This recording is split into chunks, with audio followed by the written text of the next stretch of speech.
Hello, my beautiful friends. Namaste. I'm Jill Loftus of Nuit Astrology. Welcome to your planetary energy forecast for the week of November the 27th, 2023. Now, this is an interesting week. Now, remember, Mercury has stepped into the shadow zone, okay? And so hopefully you've made all your purchases for electronic items earlier. So you begin to keep an eye on technology and communications. Make sure that you send the email that you thought you sent. Make sure you don't get upset about the way that text came through. Maybe there's just a little confusion, okay? And slow it down, especially because as we begin the week, we're still in this really difficult energy between Mercury in Sagittarius, which has a tendency to say whatever comes to its mind, and Neptune, which can lend some confusion, okay? This is also a really intense Venus week. So my Venusian friends, my Taurans, my Librans, definitely a time to pay attention to that. But we start the week with a full moon. So on the 27th, on Monday, it is at 4 degrees 51 minutes in the sign of Gemini. It is at 4:16 a.m. Eastern. So overnight, Sunday to Monday. And this is with this the Mercury in Sagittarius in this difficult clash with Neptune. Well, why would this matter so much? Well, because it's in Gemini, right? The full moon's in Gemini, which is ruled by Mercury. And so to have Mercury having a little difficult energy with the Neptune could really make this an extra, I don't know, just kind of like this confusing full moon of like, I don't understand what the message is. I don't know what I'm supposed to let go of. Now, I would suggest taking that kind of more of like the Virgo Mercury energy and apply your analysis, apply your spreadsheet wisdom to deciding what it is that you need to edit in the Gemini area of life, right? And don't do something rash, because that's what I see this Mercury in Sagittarius square to Neptune.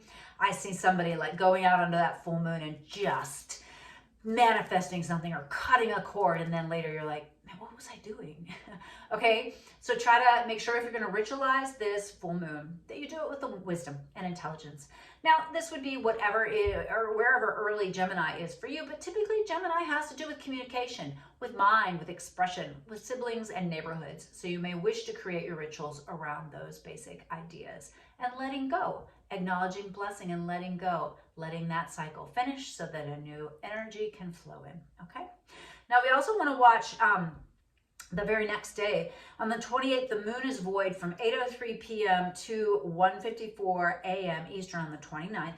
And that Gemini moon is still going to be like in this clash with with Mercury, and it's going to square to Neptune as well. And so I feel like even the next day is going to feel a little bit complex. Also on this day, we've got Venus in Libra coming within 2 degrees of the South Node in Libra. And this is highlighting negative Libran traits, right? All signs, we have a more positive, beautiful, embracing expression of our energy, or we have a shadow, right? And the shadow of Libra is negative partnerships, self-sacrificial partnerships, a light social only doing it so that, I talk to the right person partnerships, or social interactions. Shadow Libra doesn't know how to say no and then gets mad at people because they didn't say no, right? So we've got to embrace the energy of boundaries. Now remember, as it comes together with the South Node means it's going to be straight across the sky from the North Node in Aries. And so we've got we've got a North Node opposition to the Venus, okay? And so we really need to pay attention to that as well, because that is, again, this whole idea of like, well, I want love and I want partnership, but do I have to sacrifice my independence? Do I have to sacrifice who I am? And the answer is no. Healthy partnership does not require you to do that, right? Healthy partnership is about two individuals coming together to create this force that is greater than the sum of the parts, right? So I want you to kind of feel into that, because that's going to perfect when we get to hang on, patience. Thank you. I indulge your patience. Wednesday, the 29th is when they get exact at 24 degrees.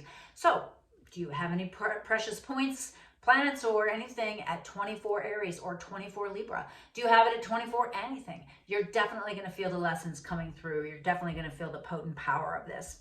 Now, another thing to pay attention to once we get to the 30th is that Venus is going to start to move into a square with Pluto in the middle of this. So not only is she wrestling with the dragon's ass, which is what we call Ketu, right? The south node. Not only is she dealing with that, she gets into a square configuration with Pluto.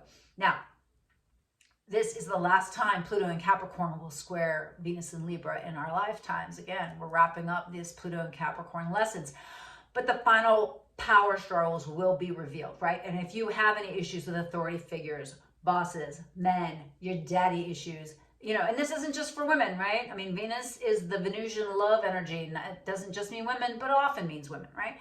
So think about that clash energy and watch, observe the power struggles that might surface. How do you engage? How do you set good boundaries? How do you operate with these authority figures? Maybe you're the authority figure. What are you trying to influence on other people? What are you trying to force on other people? Your way, again, my way or the highway. I really see that, it's like Pluto and Capricorn is kind of like that in the same way that I see the Mars and Scorpio. It's like, look, this is what I'm doing, and then, deal with it. And so here's Venus and Libra going, I don't want to fight. I don't want to argue, right? Just have a boundary. I said this to a client not long ago. When you don't set boundaries, you have to take a giant step backwards every time they come at you. And then eventually you're in the corner and you have to set a boundary anyways. And you've lost all that territory. Your back's against the wall. And you have to do the same thing you could have done 20 decisions ago, all right? You're going to have to do it. And so, and trust me, don't wait till you're in your 50s to learn it like I did, okay? Learn the lesson and move forward. All right. On December the 1st, don't forget on the 30th, I forgot, Mercury in Sagittarius is going to send some really nice energy to Saturn and Pisces. Okay, that is going to help. That is going to help. It's going to give this little bit of like, there's a better way, a broader way, a bigger way to look at this. So that will like kind of help with the communication issues. All right. On the 1st, Sun in Sagittarius is starting to get away from Mars. Mars and the Sun are starting to separate, and you start to feel the more distinct energies instead of when the planets are so close together, they really are like their arms are linked and they can't function in their full power, right? They have to moderate with each other. So they will step away from each other, and you'll begin to feel a little bit more of that bright Sag energy. That Mercury is now going to back up into Capricorn and send that sextile. And then it's the exact sextile because Saturn goes to 1 degree, gets off that 0 point, which is good. Moving forward, very exciting. All right, another thing to keep in mind on December the 1st is there's another moon void, 8:07 a.m. to 11 a.m. Eastern. Adjust for your time zone. Not a time to make a big decision or lock anything in. All right. And then on the 3rd, December 3rd is the exact Venus-Pluto square. And so just watch authority figures. They're going to be in their fields. They're going to want to control you. You're going to want to be in control, right? Try to find and harmonize this whole idea of you need to change it or you need to do it my way with, we don't have to fight about that, right? Can't we find some peace, beauty, harmony, balance, justice? Can we find some justice in this? All right, and another moon void, December 3rd, 9:11 p.m. to 10:50 p.m. Eastern. Not going to mean so much for those Eastern time zones. You hopefully are still not in the office at that time, but if you're making big decisions, whatever, it's a floaty time. It's not going to stick. All right. Well, I hope you found this useful and helpful. Please comment, please like. It helps the channel to grow, helps motivate me to continue to record these things. I hope the month of December is marvelous for you. I have lots of great content on the website. Been pumping the blog, lots going on. I've got a forecast for romance for 2024. I'm going to have a 2024 forecast, and I'm also going to have a Tarka and Tarot workshop. I'm going to have one, it's available now to download on the website, but I'm going to have a live one so that you can kind of review your 2023 and look forward to your 2024. So be sure to look for that. All right, let's check out the tarot. Hello, my beautiful friends. Welcome to your November 27th week tarot. Holy goodness. How do we get here, man? This is the world's fastest year, has it not been? It's a lot going on, man. It's a lot going on. Stay steady, my friends. Use your practices. Let's see what the Isis Lotus Tarot spread is for this week for the collective.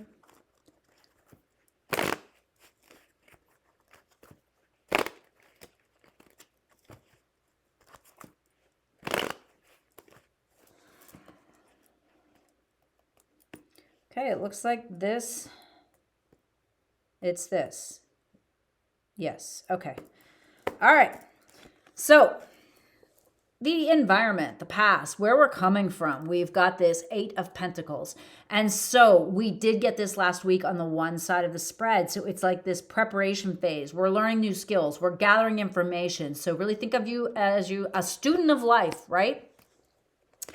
And then, of course, you are 4 of Swords. You need to be ready, but not quite ready to leap, right? You're still gathering information, right? There's still some work to be done. All right. And then the present environment, 9 of Swords. It's stressful, man. It's really stressful. You might not be sleeping. You might be really fretting. It's where we're at, okay? And as this all comes together, the culmination is 8 of Wands. There's going to be a quick shift, a really quick shift, all right? And the key card of the future is the Hierophant, all right? You need to be wise. You need to be filled with wisdom. You need to make good choices, mature choices, right? You need to think about the right thing to do, right? You're going to have to really be in your power this week. And on one side, we have the Knight of Wands, which I tend to think of as being anger or a drive, or like, we just want to go this. We want to be reactive. The other choice is to be the Emperor, right? And so this is a little bit more big picture. This is a little bit more slow down and be large and in charge. All right. Near future, key card, 4 of Cups. Trust the universe, but don't make assumptions. Trust, but verify, as my sweetheart would say. All right, the modifiers for this with the Knight of Wands is also the Knight of Swords, which says, hey, I know you want to go do this thing, but you've got to be logical about it. And then over here with the Emperor, we've got the 8 of Cups energy. All right, fine. You've made a decision. You see what the writing on the wall is, and so you got to let go of something like big time, hardcore letting go, okay? All right. Paired over here, Knight of Wands, Knight of Swords. We have the 5 of Cups. Don't focus on what's not well worked out. Don't focus on what you're sad or upset about. Turn your attention to what you have left, what is good, what is working. Emperor, 8 of Cups, the Magician. Absolutely positive, like feel empowered, like you can do this. It's going to work out. All right, on the Knight of Wands, we've got the 6 of Wands. All right, so you make this decision. You try to focus on the positives and not the negatives, and people will realize that. People will see your leadership qualities. They'll see what you're trying to accomplish and come to your aid. Over here, Emperor side of things, Ace of Pentacles, brand new beginnings. You walk away from those spilled cups, right? You walk away from that mess. You just stop sending any energy to it because you know you can do the next thing, and there it is. You're ready for it. Then over here on the Knight of Wands side, paired with 6 of Wands, King of Cups. So if you are taking this side where you're just feeling not as empowered as this side, right? This is more of like I feel really empowered and can make these decisions. If you're feeling a little bit less like you have power, you're going to feel more like you have to take actions, right? But you have to be wise about it, be intelligent, focus on the important things. Again, people will see and recognize what's going on for you, and there will be an intuitive male there to help you. On this other side, you really are empowered on this side. If you're feeling this Emperor energy, take a hold of it, because this Ace of Pentacles also is paired with Page of Wands, which are both initiatory energies. But it's almost like with the Ace of Pentacles, the things that you need flow in, and then the Page of Wands appears so that you can initiate the idea. So two very distinct energies this week. So decide.